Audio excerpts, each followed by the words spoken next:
This video will show how to use merge fields in your inspections.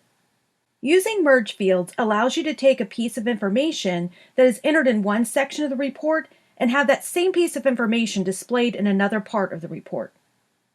By default, PalmTech has several of these already set up that you can use for common items such as client name and property address. You can see a complete list of the preset merge fields by clicking on the how-to document for using merge fields. Let's take a look at how to use one of the preset merge fields. For this example, we're going to type in some information into the lots and grounds disclaimers and use the property address merge field to reference the address entered in the general information. To do this, we'll click on the lots and grounds category and then on the disclaimer button. Now let's type in the property at, and we want to enter in the merge field.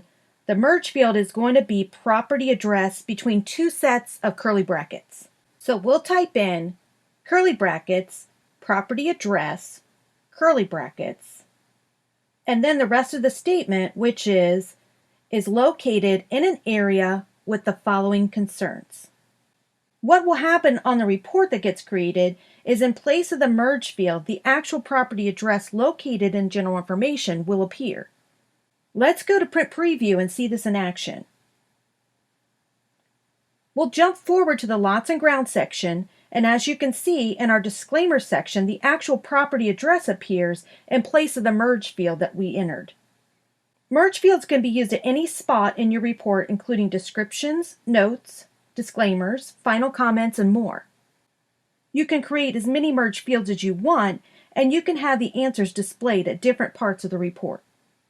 For information about different types of merge fields you can create using the Inspection Designer and the standard merge fields that are pre-set up, check out the how-to on merge fields. This concludes the video on how to use merge fields in your inspections.